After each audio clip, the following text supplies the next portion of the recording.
All right, so good afternoon. I'm Amy Snyder from the Connect and Communicate Series Planning Committee, and thank you for joining us for our Connect and Communicate series presenting Is the Framework a Teaching Tool? How its language can help and hinder undergraduates' learning. This discussion will be recorded and it will be made available to Pennsylvania Library Association College and Research Division members through the PALA website, as well as sent to registrants and available on the CRD blog. There is closed captioning available if you click on the More option in your Zoom menu. For this discussion, you will only need a headset or speakers. We encourage you to ask questions in the chat box at the bottom right throughout the discussion, and we'll attempt to include your questions as appropriate during the session or at the end. We'll also do our best to assist participants with technical issues, so please put those in the chat box as well. This session is brought to you by the Pennsylvania Library Association College and Research Division's Connect and Communicate series. I'd like to thank the CRD board for supporting the Connect and Communicate initiative and the other Connect and Communicate Planning Committee members, including Dana Kerrigan, Rana Lisioko, Sarah Pike, and Diane Porterfield. Please contact myself or any of the team for information about becoming a PALA member. This project is made possible by a grant from the Institute of Museum and Library Services as administered by the Pennsylvania Department of Education through the Office of Commonwealth Libraries and the Commonwealth of Pennsylvania, Tom Wolf Governor. And finally, I'd like to thank and introduce our panelists for today's event. Rachel Hamelers serves as the Teaching and Learning Librarian at the Math and Science Subject Specialist at Muhlenberg College, Trexler Library. She teaches classes based on science communication in the Media and Communication Department and the Public Health Program. Rachel received her undergraduate degree from Texas A&M University and her graduate degree from the City University of New York, Queens College. Rachel's research interests include science communication and information literacy instruction. She is active in the science and teaching section of the Association of College and Research Libraries. Jennifer Jarson has been the head librarian at Penn State University Lehigh Valley campus since 2017. Previously, she worked at Muhlenberg College as the Information Literacy and Assessment Librarian, Social Sciences Subject Specialist, and Head of Public Outreach and Information Literacy Services. She received her BA from Swarthmore College and her MLIS from Rutgers University. Her research interests include information literacy teaching and learning, undergraduate research, and peer-to-peer learning. She is a member of the CRL blog team. And with that, I'd like to welcome Rachel and Jen and turn the presentation over to them. Hello. Thank you, Amy, for that awesome introduction. Thank you, Emily and Amy and the whole Connect and Communicate team for doing so much behind the scenes work to make this happen. We are here today because Jen and I have spent several years collecting students' written reflection on their information literacy growth. We will focus today on the essays that we collected after 2015, as these reflections were based on prompts that use the language of the ACRL Framework for Information Literacy for Higher Education, which I will now just refer to as the framework because it feels like too many words to say that, the whole thing. And I hope we all know what I'm talking about as librarians. We have spent time analyzing these reflections and thinking about them in the context of how students are able to understand the language of the framework and relate it to their own research work, as well as how we could use what we learned from the students' reflections when we talk to undergraduates about information literacy. So in this hour, less than an hour, we're going to explore this specific instance of using the language of the framework with undergraduates, as well as examine possibilities in using the language of the framework in teaching. We hope as well that you will share your pedagogical experience and knowledge with us in the group throughout the session.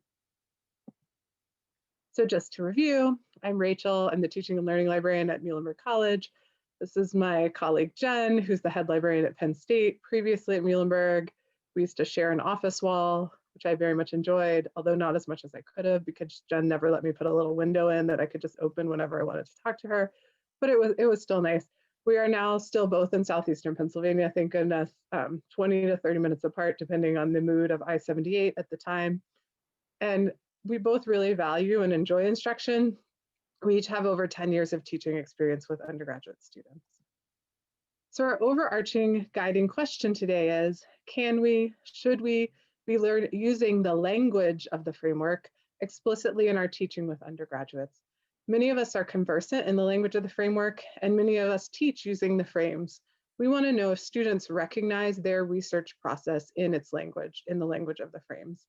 Since the framework was introduced, there has been debate in our field concerning the concepts, languages, and forms of the frame. And if you were a librarian back in the day, which doesn't seem that long ago to me, but back in the day when the standards were being sunsetted, I think was the word that was used. And I guess that means the framework was being sunrise. You probably remember a lot of the controversy around the standards and the frames versus the standards, et cetera. So some of that debate has centered on the language of the document and its accessibility to non-librarians or even to teaching librarians. Many librarians, including us, have found the document useful, the framework document, to inspire our teaching. We have also personally found it helpful with stakeholders such as faculty members. However, we wondered if using the language of the frames explicitly in student interactions, including teaching, be it in the classroom or in a one-on-one setting, in addition to using them as the implicit foundation of our teaching, could resonate with undergraduates, or is the language too theoretical or too full of library jargon to work with students? And we want to know, as the language often seems to just come out, at least in my language, in my instruction sessions, the more familiar I become with the frames, the more likely I am to parrot them in class without even realizing that I'm doing it. And of course, maybe it's not this binary, this all or nothing situation, which leads us to other questions. Are there frames that resonate with students more than others, or that students seem to connect with when presented in the language of the framework? Or are there parts of frames that seem to resonate with students? So if you were like myself, if you were like Jen, we really like an outline of what's going to happen in a session. So this is your outline for what we're going to try to get through today. We're going to explore these questions together using our survey of the literature, our research study, and our teaching experience. First, we'll briefly review past literature about stakeholders' responses to the framework, specifically those of undergraduate students. Then we will share what we have found in our research investigating how the undergraduates in our Muhlenberg IRB approved study interpreted the language of the framework, what language connected and what language did not, and what students seemed to find confusing or challenging. We will consider our teaching experiences working with undergraduates, and we will do all of this in order to think about how librarians can and do implicitly and explicitly talk about information literacy with students. But before we do that, we really would like, before we jump into the literature, to hear from you and to hear if you use the framework in your teaching at all. That would be an interesting thing for us to know. And also, if you do use the framework in your teaching, how do you do that? So we're going to use a Padlet to record your responses. Jen is putting the link in the chat right now. I'm going to click on the Padlet just in case you've never used it before. Right? I know we use a lot of new tools these days in our online world. But if you click on the link Jen put in the chat, you can either, and I have to make the faces smaller to show you this, you can either double click on anywhere where the tools are. The tool theme is because of our title has the word tool in it, and Jen did an amazing job making these beautiful slides. Or you can click on this little plus sign and you can say, right, you can type whatever you want. You can say, how do you use the framework in your teaching? I base learning goals on the frames or something like that. So just take a minute with this Padlet because we're interested to see among this group if you use the frames in your teaching, or if you're not a teaching librarian, in your work just in general, and if so, how? And then I'll give you a minute to do that, and then we'll come back.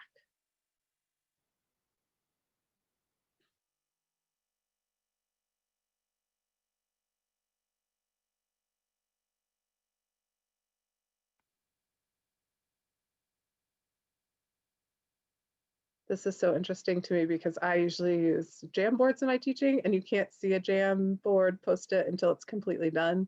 But these you can see in process, which actually I kind of wish my college subscribed to this because it would be interesting to see how students wrote and deleted and went back. Okay, so I'll give you all one more minute-ish to finish your thoughts.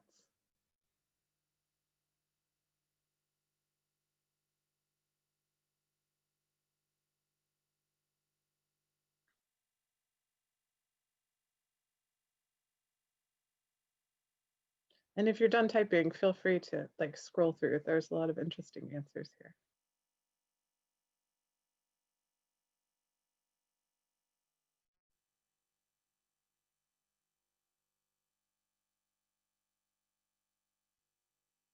So there are people who are talking about, yes, Christina says Padlet is free. I know The thing is, you can only have 3 Padlets at a time for free.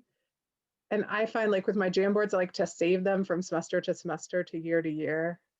It's like I have a hoarding mentality about online things. So Christina, thank you for saying that. Yes, that is a really good point. If you want to use Padlet in a class, as long as you erase your Padlets, you can get up to 3 free. But I think you can subscribe and get like as many as you want, which is clearly my goal. Okay, so someone says they use the framework to remind me to incorporate higher level concepts, but they don't explicitly discuss the framework, to inspire learning goals, to guide my instruction planning and do Wrapup. Lesson planning, reference scholarship as conversation frequently in my humanities, converse with faculty. I use it that way too. I wish I had a better handle on the framework. Me too. I was telling Jen for a science and technology section of ALA, I was doing a project on information creation as process, and I'm still not sure that I have my head around it completely. Articulate learning goals. I don't reference them in my teaching, but keep them tucked away in my mind. For teaching goals, revising information literacy curriculum and looking into using frames. I saw someone said earlier it was hard to use them because of the assessment piece. Sometimes it makes it in, sometimes it doesn't. Creating objectives, scholarship as conversation. That's the one they mentioned. That's interesting. That was twice. Conceptually to inform teaching. To guide my lesson outcomes. That's so interesting. Thank you all for sharing that. That's really interesting. Oh, and then Christy, not Christina this time, says you can archive Padlets and they don't count toward your 3. That is new information. Thank you, Christy and Christina. Okay, so we have a lot of people, it looks like, who are using the framework in different ways. So thank you all for sharing what you're doing. That helps us think about how to go forward. And now I'm going to turn it over to Jen to talk a little bit about our literature review. Thanks, Rachel. Hi, everybody. I'm Jen Jarson. So we're going to briefly review some research about how stakeholders have responded to the framework. And as Rachel mentioned in her introductory remarks, you may recall that there was a big shift in librarianship when ACRL introduced the framework. And the guiding document that came before the framework, which you might remember, are called the Information Literacy Competency Standards for Higher Education, which is also quite a mouthful. So we'll call them the standards only going forward. But the standards had been around for some time. And the framework wasn't an update of the standards. Instead, it took a very different approach. So librarians' reactions to the framework were quite mixed. And the literature reflects these varied reactions. And in the literature, we see reactions regarding the process of how the framework was developed, the theoretical foundation of the framework, reactions regarding the framework's potential for implementation, its usefulness. So for our purposes today, we're going to focus on the literature and the reactions really related to pedagogy. So here we're starting with the librarians' reactions to the framework generally. And our question that we're focusing on our session today has to do with how librarians can use the framework with undergraduates. So I think it feels useful to understand how librarians themselves have reacted to the framework, because that's a foundation to understanding their, or our maybe, usage of it with students. And one aspect of librarians' interactions, or reactions rather, to the framework related to pedagogy has to do with conceptualizing how the framework conceptualizes information literacy. So the standards, by comparison, have been characterized as taking a universal approach, a skills-based approach to information literacy. It was really focused on a list of observable behaviors, and it took a one-size-fits-all kind of approach. So all information literate students should be able to do these things. By comparison, the framework is less prescriptive, and Fosberg is one person from the literature who characterizes the framework as taking a constructivist, more context-specific view of information literacy. So she says that it makes space for a contextual understanding of information use because it places information within a specific context and community. So it's basically operating from the premise that information literacy is different from context to context. And some folks in the literature, like Fosberg, describe or react to that change with appreciation. Others, like Bombaro, had much sharper critiques. And Bombaro claimed, in her words, that the framework has resulted in a deep chasm in the field between the philosopher librarians and the practical librarians. And part of Bombaro's concern that's most relevant here is that she felt that this flexible and contextual conceptualization of information literacy made the framework a burden to librarians, made it impractical for their use. So considering how the framework conceptualizes information literacy and how we as librarians have reacted to that conceptualization infers what we think information literacy is and what it should be in our teaching. And I think it infers what we think we can do with the framework in our teaching and learning initiatives. So let's look a bit more at librarians' reactions to using the framework in teaching and learning more directly. As we saw, I think, coming up in some of your responses in the Padlets, many librarians have relied strongly on the standards to develop local information literacy instruction programs, assessment programs, and to generate buy-in from faculty and administrators as a basis for accreditation. So we're looking for the framework to do these kinds of things for us, or to help us with these kinds of things, I should say. So some librarians felt, as we see in the literature, that the introduction of the framework and the sunsetting of the standards kind of impugned their work. And because that work didn't translate easily or align with the framework, there was a sense that the work in which they had invested so much now needed to be reimagined. At the same time, though, there's a strong theme in the literature. The literature strongly suggests that librarians have celebrated the framework, and specifically the flexibility and the pedagogical inspiration that it offers. And I think this is what we mean when we say that we use the framework implicitly in our teaching. And I think your responses to the Padlet really illustrate that as well. So Dempsey et al., for example, identified particular value in the framework for helping librarians improve their pedagogy and, in their words, strengthen the cultures of teaching and learning at their institutions. And Latham et al. Conducted interviews with 15 librarians from a variety of institutions. And the subjects in that study, those librarians, described their implementation of the framework in largely positive terms, discussing how they used, and this is their word, the frames as a subtext for their teaching, and that their teaching as a result had become more interactive, more conversational, more hands-on. Although some of their subjects did say that the concepts were vague and difficult to teach. So now I'm going to pass it back to Rachel to explore the literature from students' perspectives. Thank you so much, Jen. I hope you all have such an amazing collaborator as Jen someday, because I couldn't remember in our practice session to unmute myself, and she has written in my script unmute. I appreciate you, Jen. You're so awesome. Okay, so in our study, we asked students to explain their growth in information literacy and reference at least one of the frames, which we presented in brief, but in their original language. When we searched for articles that discuss teaching or interacting with undergraduates using the language of the frames, we found 2 instances in articles where the authors had used the language of the frames in semester-long information literacy courses. In Scott 2017, students took a credit-bearing course, and Scott rated scholarship as conversation, searching as strategic exploration, and authority as constructed and contextual as the frames that students found most difficult to understand, and information creation as process, information has value, and research as inquiry as the least difficult to understand. And I do want to note here that these 2 articles have so much more information and interesting quotes and reactions. This is a very bare bones summary of their results. So in the last slide, we do have our references. So I would encourage you to read both of these if you have the time. And another article, Holden 2019, this author also discussed teaching a credit-bearing course and found that the mathematics students in her course understood many of the major concepts of the frames and could recognize their own research process in the language of the frames. Holden thought that students had the least understanding of the authority as constructed and contextual frame. So we have a shorter question this time, and we would ask you to put it in the chat.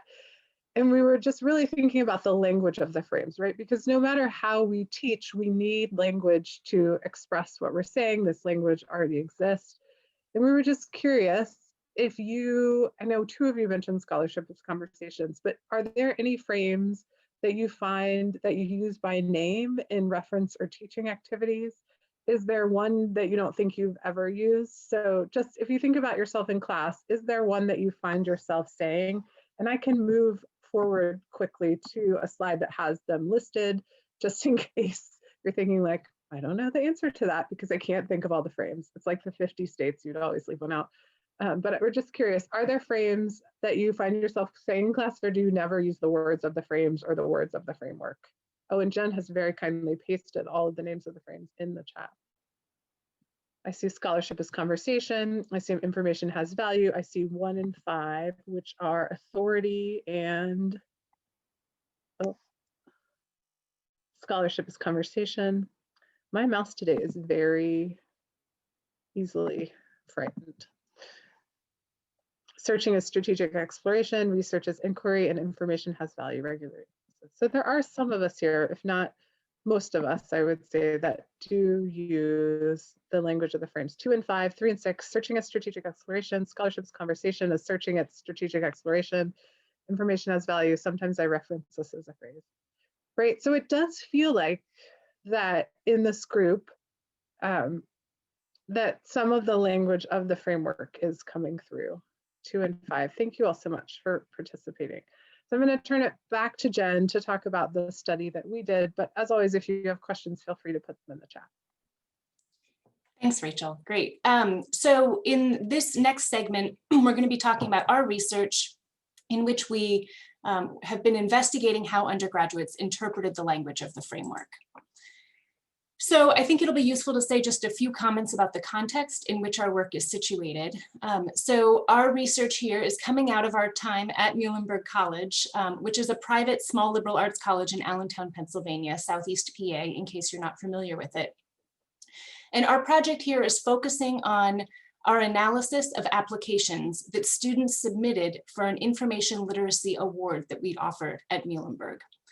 The award recognizes students who have enhanced their information literacy through independent study specifically. There are a lot of reasons that, that go into why we designed the award the way we did, and I won't detail those here. Focusing on independent study, I mean, that's not really relevant for our purposes, but I do want to mention how we structured the award application specifically. So to apply for this award, students write a brief description of their independent study or research, so kind of an about statement.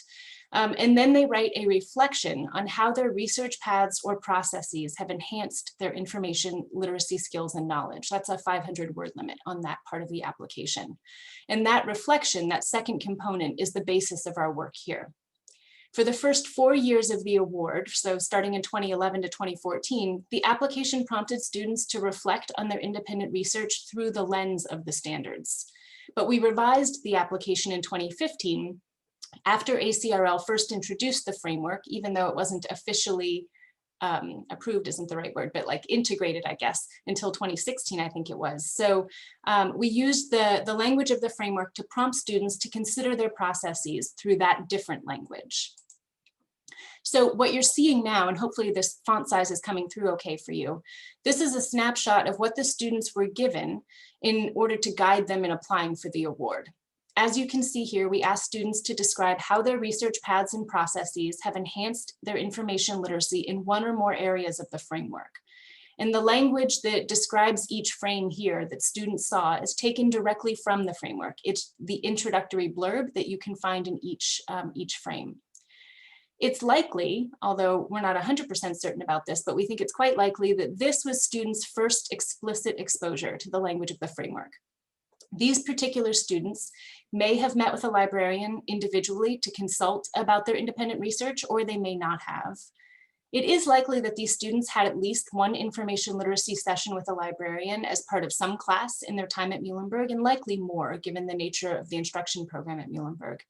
So they could have heard a librarian refer to the concepts in passing during some of these kinds of interactions, consultations, or instruction, but it's unlikely that they had ever seen the frames written out or otherwise engaged with them in any explicit or in-depth way. So this was really their initial exposure.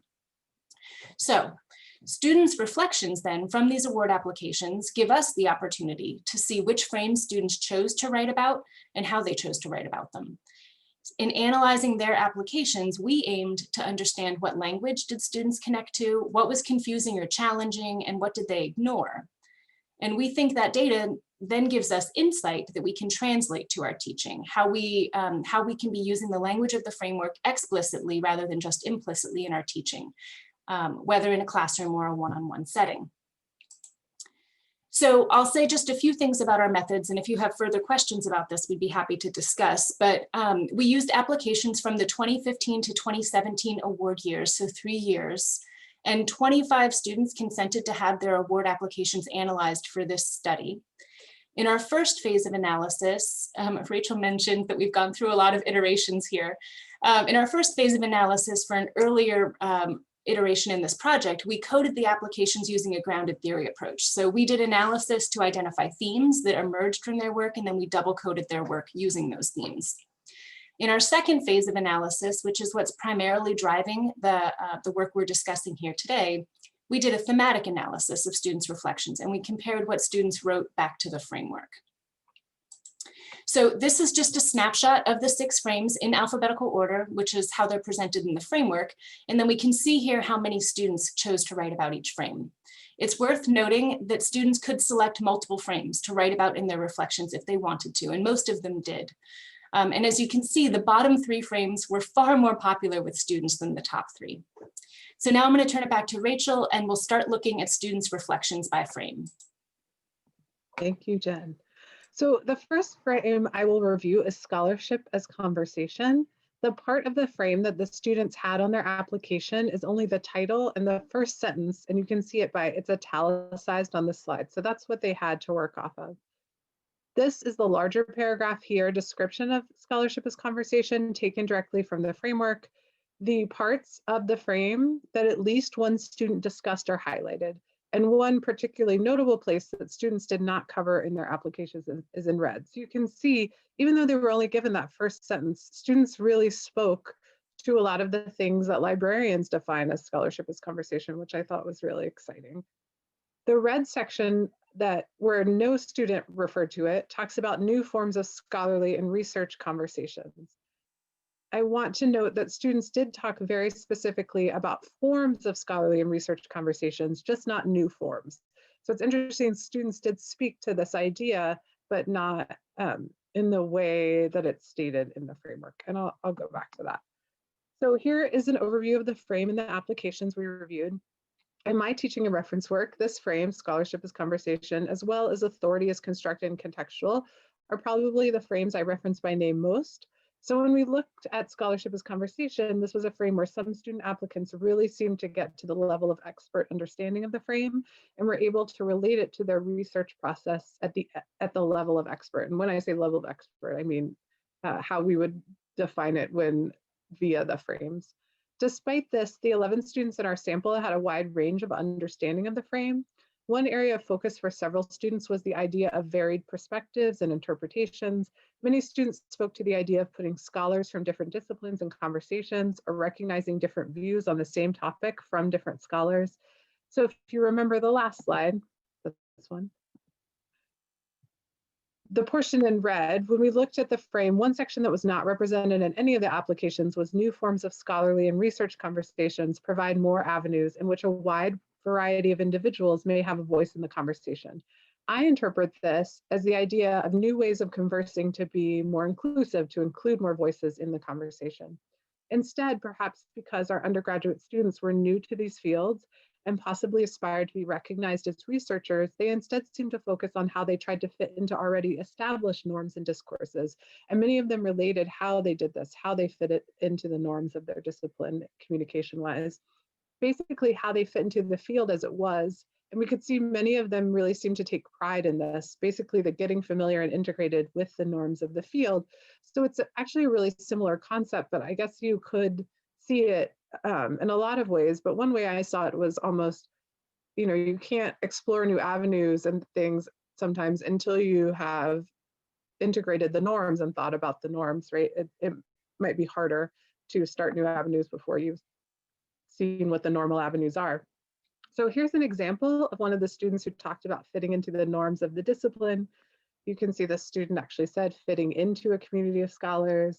I fit myself into a more specific academic community.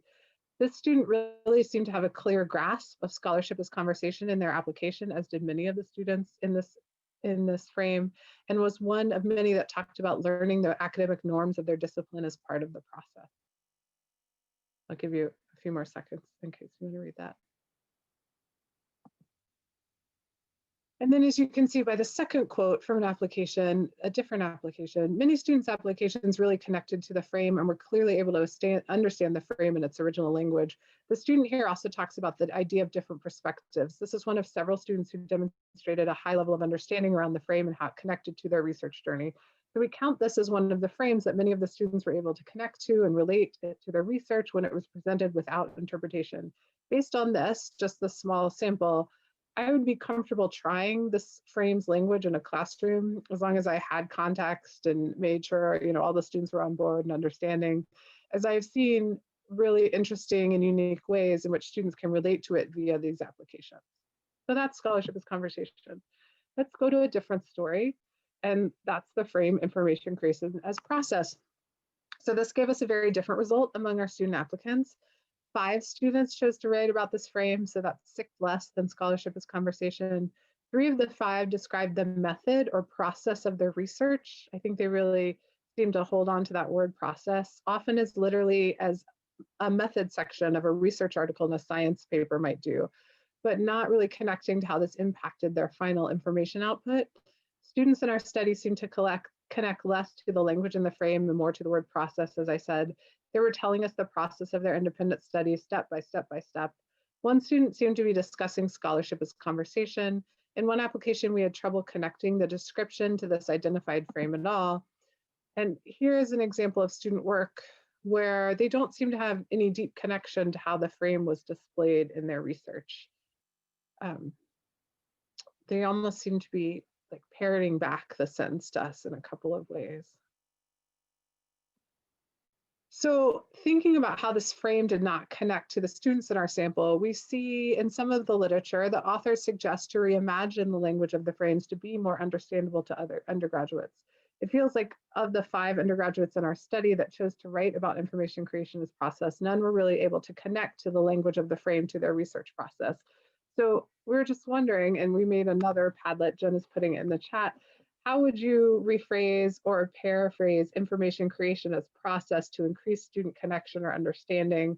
What words would you use? I want to make clear that I'm not saying that at all that this is a failing of our students, right? I really think this is an instance where the language, maybe you could call it librarian jargon that we use, did not connect to these students, right? And so I would be really hesitant to use this in other situations when I see how these students who are independent study students and spent a whole semester, sometimes a whole year or two researching, this really didn't connect to this language. Someone says how information is created affects the final output. Yeah, I think that's a more succinct way to start approaching. Right, this is not, I don't think, an easy frame. Does anyone else have any ideas about how you might rephrase information creation as a process, or how you might help students think about it? Jen put it on the left. If it helps you to skim it, the font is very small, but that's just the way of the laptops these days. I miss my giant screen.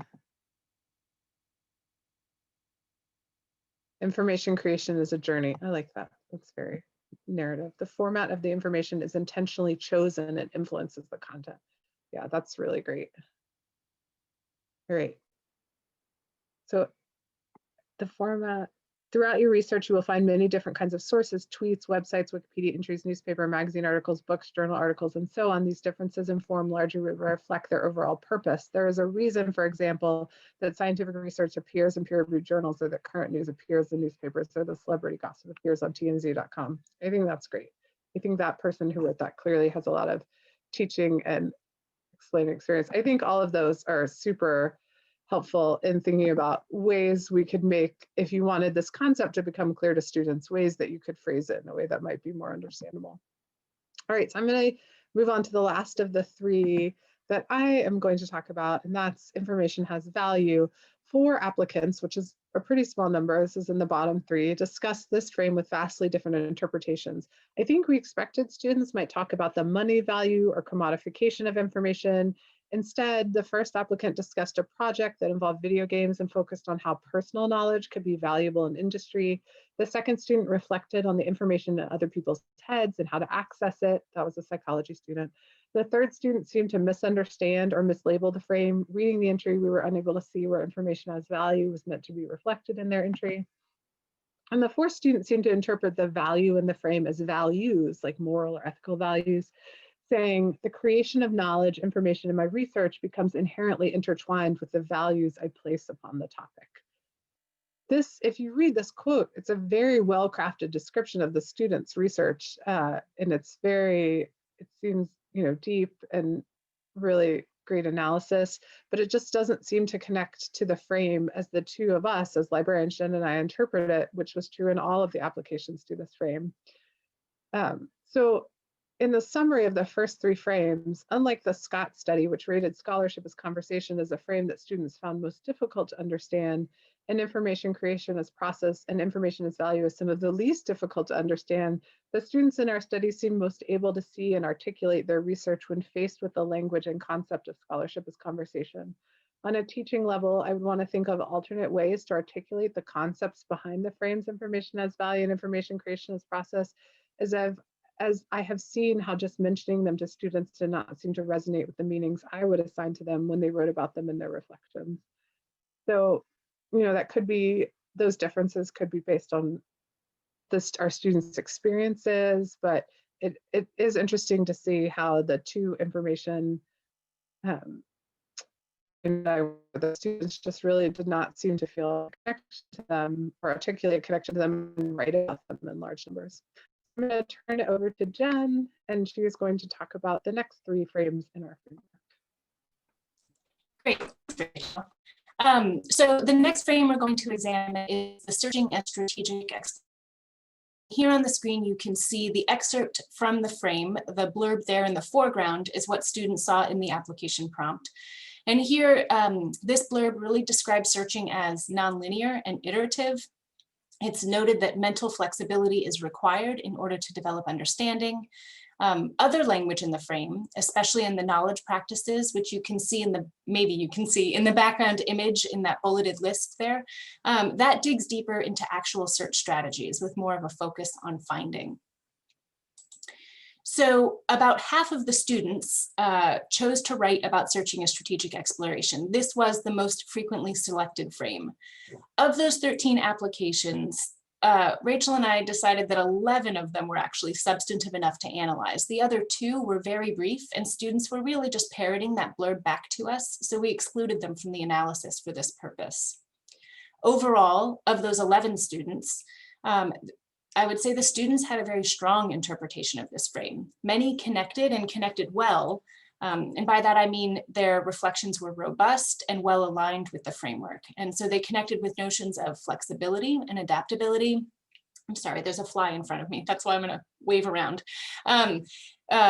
Notions of flexibility and adaptability, iteration and evolution of their process, and exploration were some of the themes that they really strongly connected to. We saw very little engagement with reflection on searching, actually, with gathering sources and search strategies. And that did surprise us, because it seems so inherent in the frame to us from our perspective. So, but if we look back again at the blurb that they received, there was very little of that language in there aside from the word searching itself. But a few students did dig deeper into describing their searching strategies. And those students discussed things like designing and refining search strategies based on their results. They talked about using different types of searching language. They talked about strategies they used to manage their search processes, manage the results they were finding, and also how their searching defined the scope of their inquiry.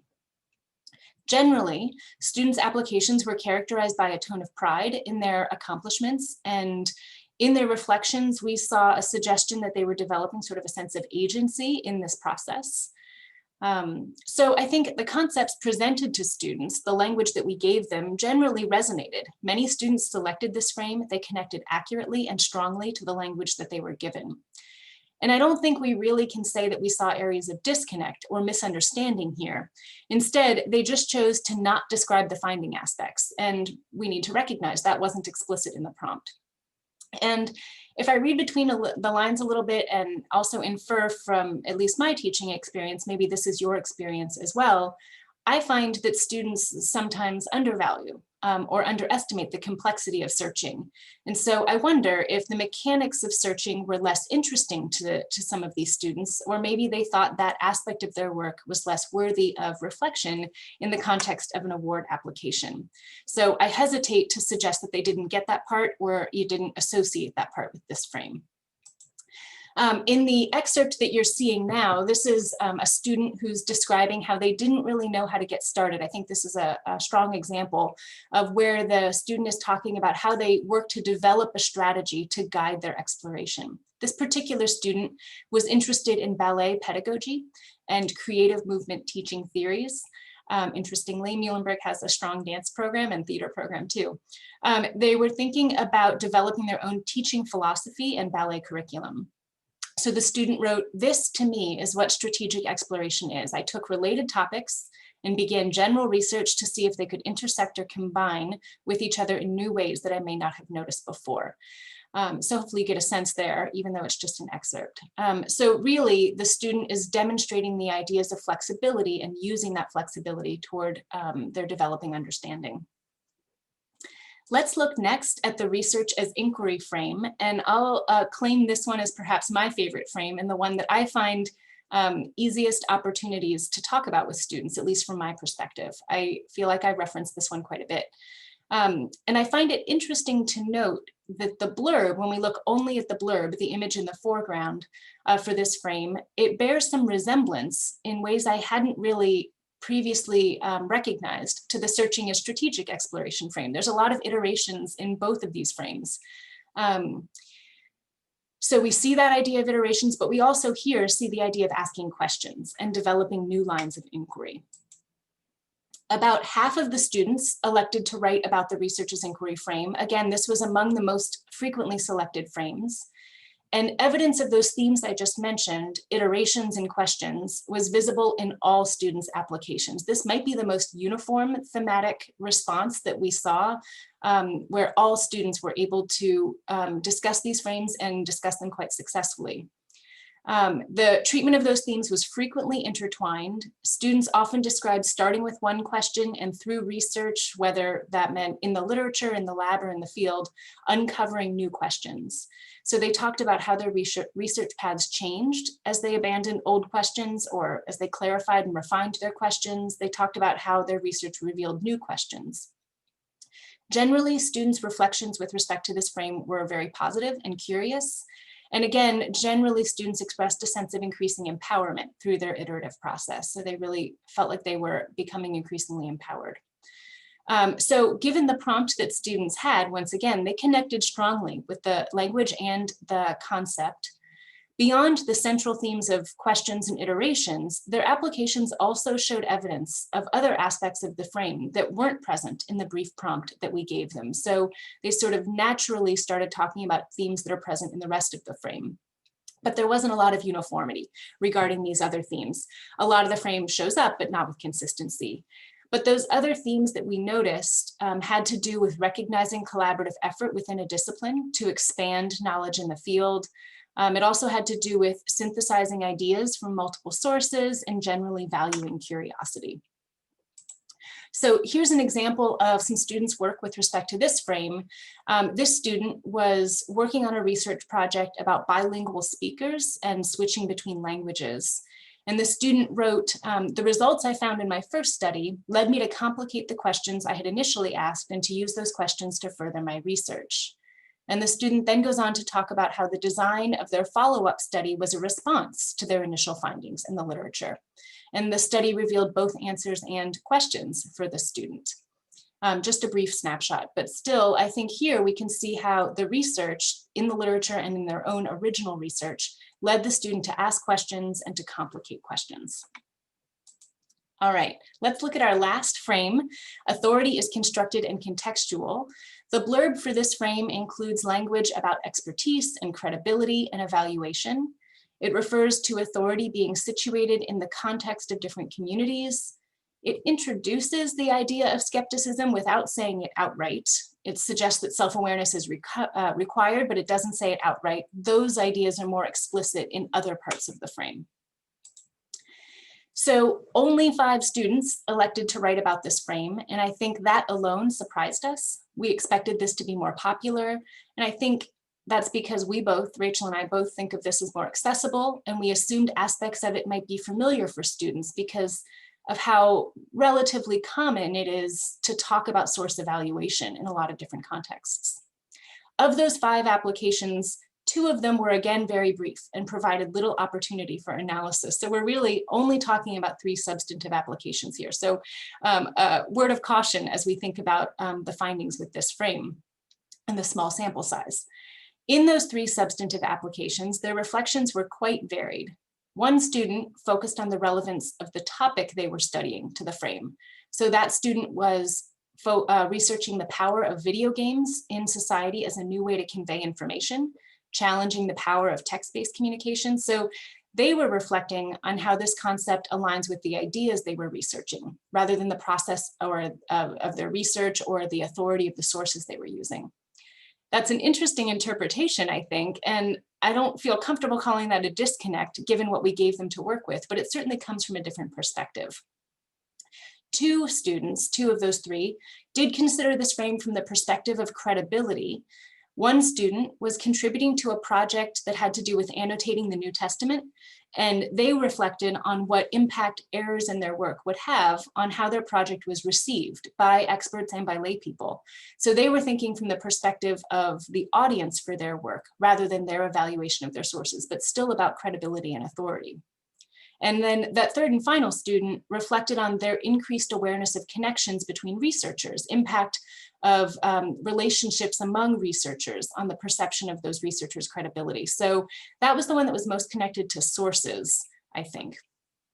So overall then, each student did demonstrate a growing understanding of their position or the position of their work in a larger context or community, and a recognition of authority as situational rather than absolute.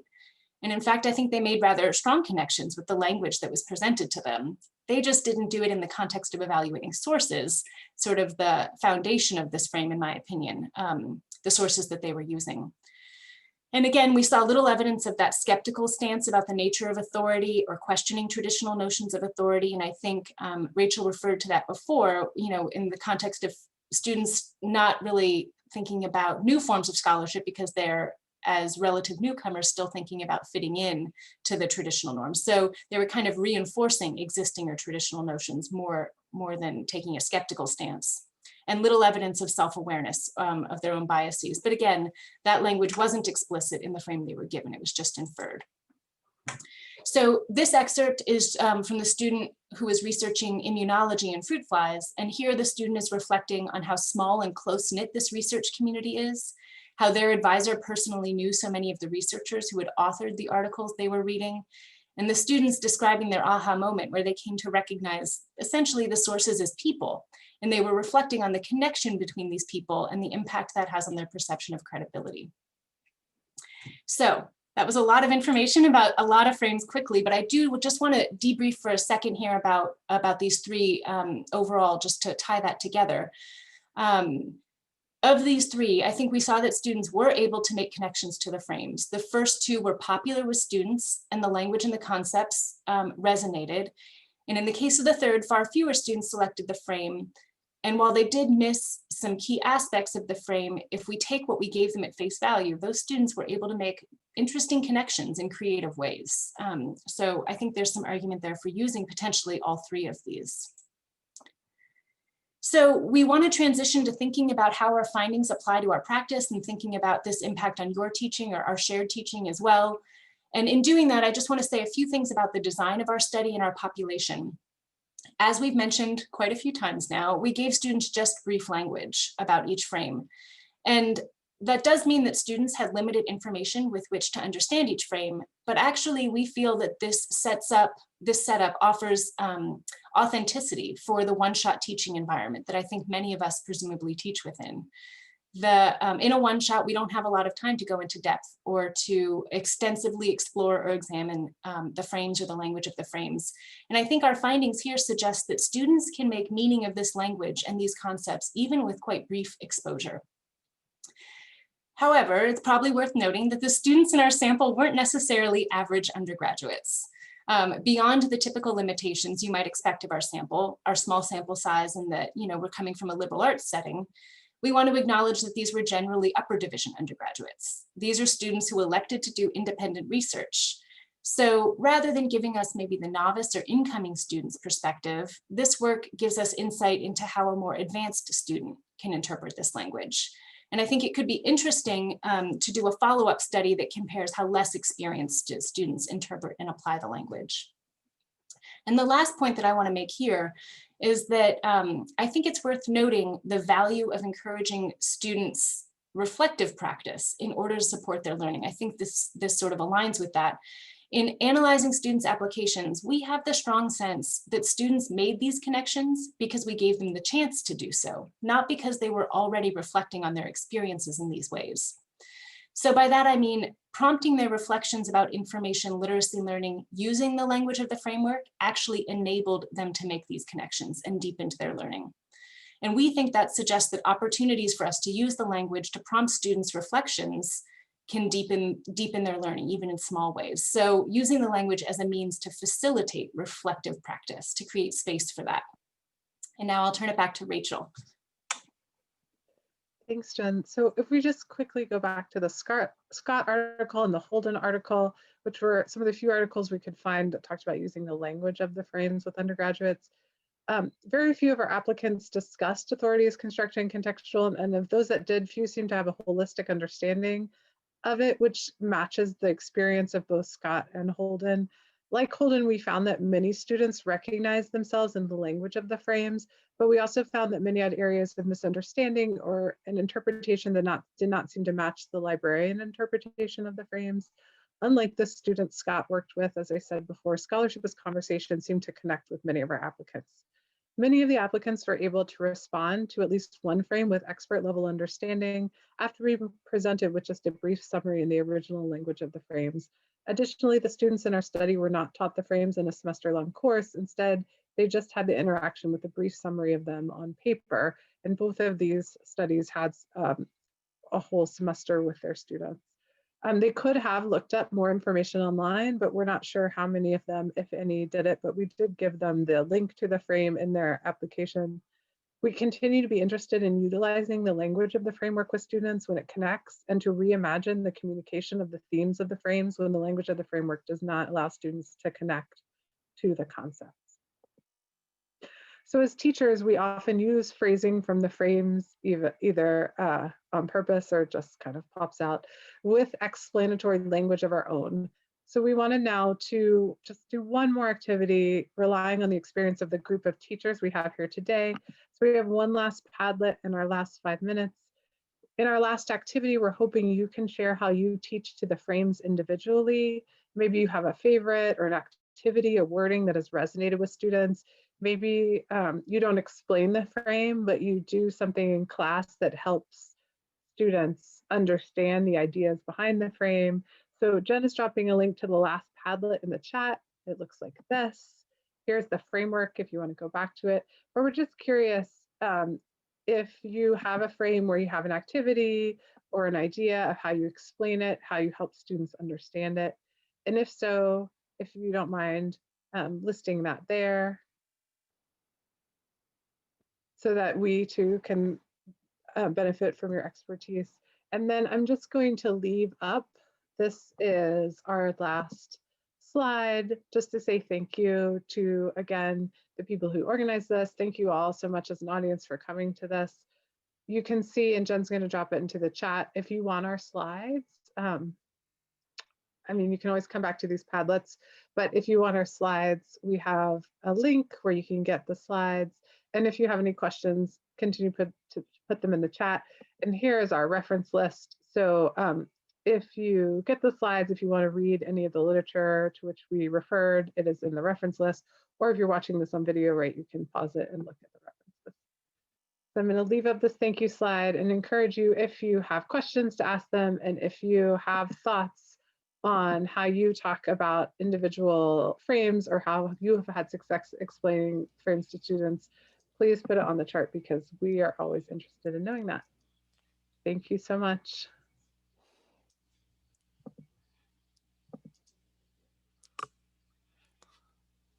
All right, thank you, Rachel and Jen. So I know we still have some time, but I know some of you might need to rush out for other things. So I'm gonna put a link to today's evaluation in the chat box. If you could take a few minutes to fill that out, we greatly appreciate that. And just as a reminder, the recording of this presentation will be available to PALA members early next week through the PALA website. And if you're not a PALA member and you're interested in becoming one, please feel free to email me or any of the team and we'll be happy to get someone in contact with you. And I also invite you to contact me or any of the team if you have suggestions for future discussions or you'd like to present. So hopefully you're all filling out the Padlet, or if you have questions, feel free to stick them in the chat box. And again, the survey's in the chat box as well. Thank you, Amy. Sure. I'm going to stop my screen share. I'm just seeing lots of thank yous in the chat box. Thank you all for your thank yous.